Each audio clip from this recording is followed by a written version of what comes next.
अगर कोई आदमी अपनी बीवी से एक मर्तबा सोहबत कर ले और उसके बाद दोबारा सोहबत करने का इरादा करे तो दरमियान में वो वज़ू करे या गुस्ल करे या कुछ भी ना करे,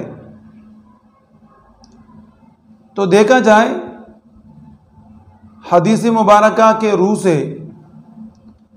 नबी अकरम सल्लल्लाहु अलैहि वसल्लम की आदत मुबारका वो ये थी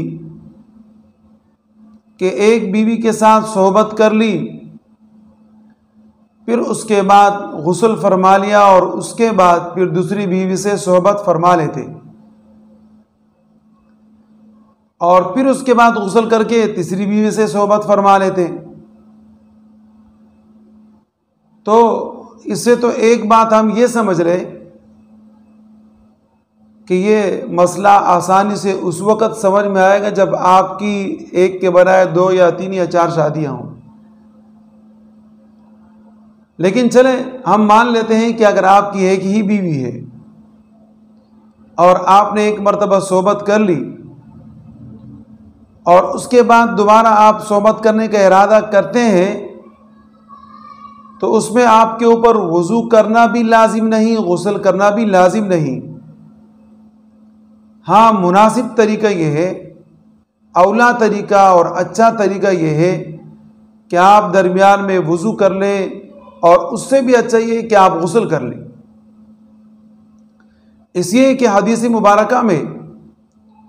नबी अकरम सल्लल्लाहु अलैहि वसल्लम की आदत मुबारका नकल की गई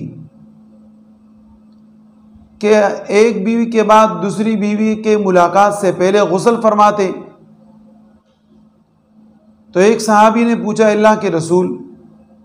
क्या ये बेहतर नहीं कि आप बजाय बार बार गुस्ल करने के एक ही मर्तबा गुस्ल कर लें? तो नबी अकरम सल्लल्लाहु अलैहि वसल्लम ने उस सहाबी को जवाब में फरमाया, हादा अस्का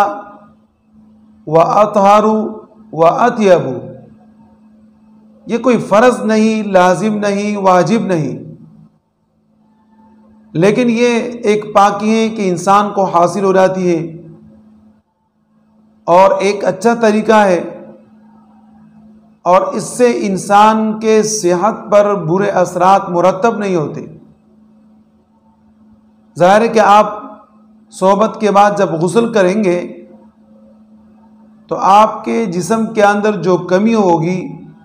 वो कमियां पूरी हो जाएगी। तो बेहतर तरीका यह है कि इंसान दूसरी मर्तबा सोहबत से पहले कम से कम वज़ू कर ले और बेहतर यह कि गुस्ल कर ले। लेकिन अगर किसी ने नहीं किया तो इस सूरत में वह आदमी गुनाहगार नहीं होगा, बल्कि